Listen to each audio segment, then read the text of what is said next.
আসসালামু আলাইকুম everyone, welcome back to my new another video.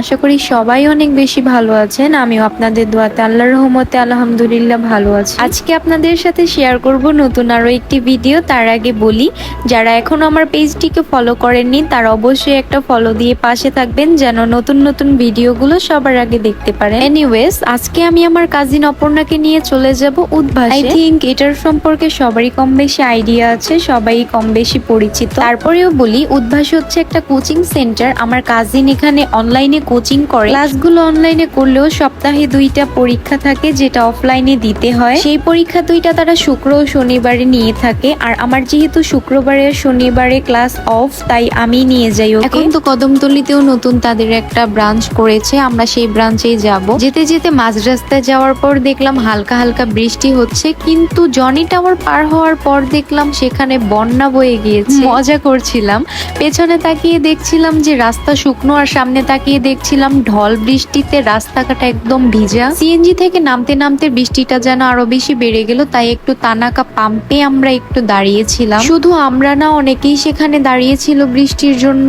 By the way, বৃষ্টিটা যেই একটু কমেছে আমরা তো দৌড়ে চলে গেছি উদ্ভাসের যে বিল্ডিং সেটায়। Kadamtali Cambrian school and college যে বিল্ডিং এ, উদ্ভাসও সেম বিল্ডিং এ। আই থিঙ্ক উদ্ভাসের একটা ব্রাঞ্চ কেরানীগঞ্জে আনাতে কেরানীগঞ্জের মানুষের জন্য অনেক হেল্পফুল হয়েছে ব্যাপারটা। এই বিল্ডিংটার নাম মেবি সেমন্তী টাওয়ার। এনিওয়েজ, এই তো আমরা চলে এসেছি উদ্ভাসে। এই ফ্লোরে কিন্তু উদ্ভাস ছাড়াও অনেক কিছু ছিল, যেমন কোচিং সেন্টার ছিল কম্পিউটারের, আরো ছিল ইভেন্ট ম্যানেজমেন্টের, ট্রাভেলের, আরো অনেক কিছু ছিল। সবগুলোর সামনে ব্যানার দেওয়া ছিল। আমি যেতে যেতে সেগুলো দেখতে দেখতেই যাচ্ছিলাম। যাওয়ার পরই অপর্ণাকে কোশ্চেন দিয়ে দেয়, আর অপর্ণাও পরীক্ষা দিতে বসে পড়ে। আর আমি এখানে পেছনে বসে বসে নিজের একটু ভিডিও ক্লিপ নিচ্ছিলাম। বেসিক্যালি আমি যখন যাই তখন ও যখন এক্সাম দেয় আমি তখন পেছনে বসে থাকি। এখানে এক্সাম দেওয়ার রুলস হচ্ছে যার যখন ইচ্ছে তখনই আসে। আজকে 3জন একসাথে বসে এক্সাম দিচ্ছিল, কিন্তু গতকাল ও একাই ছিল। এক্সামের সময় ছিল 1 ঘন্টা। এক্সাম দেওয়া শেষ হওয়ার পর আমরা বের হয়ে পড়ি, তারপর আমরা চলে যাই নিচে। ভেবেছিলাম তখনও মনে হয় বৃষ্টি পড়ছিল,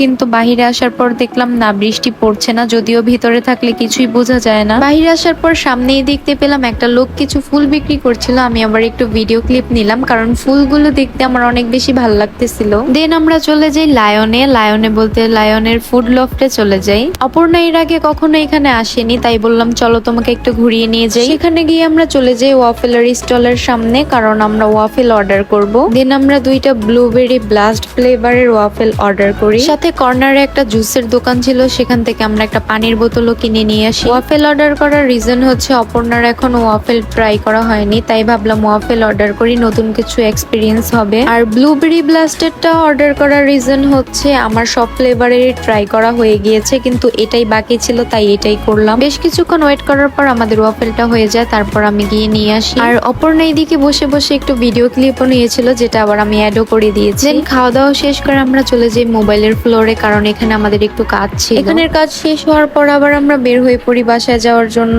আর রাস্তায় ছিল প্রচুর পরিমাণে জ্যাম। সেদিন আমার কাছে মনে হয়েছিল যে জ্যামটা একটু বেশি ছিল। জ্যামে বসে থাকতে আমার খুবই বিরক্ত লাগে, বাট আমি বেশিরভাগ সময় জ্যামে বসে থাকি। কিছু কিছু সময় মনে হয় উড়ে উড়েই চলে যায়। এখানে জ্যামে বসে আমাদের অনেক সময় লস হয়ে গিয়েছিল, আমাদের অনেক লেট হয়ে গিয়েছিল। যদিও আবার এই সময়গুলোতে বাহিরে রিক্সা দিয়ে ঘুরতে আমার খুবই ভালো লাগে, আমার ভালোই লাগতেছিল। এনিওয়েজ, আজকের ভিডিওটি এই পর্যন্তই। দেখা হবে নতুন কোনো একটি ভিডিওতে। সবাই ভালো থাকবেন, সুস্থ থাকবেন, এন্ড ভিডিওটি দেখার জন্য সবাইকে অনেক বেশি ধন্যবাদ। Thanks for watching. টাটা, বাই বাই, আল্লাহ হাফেজ।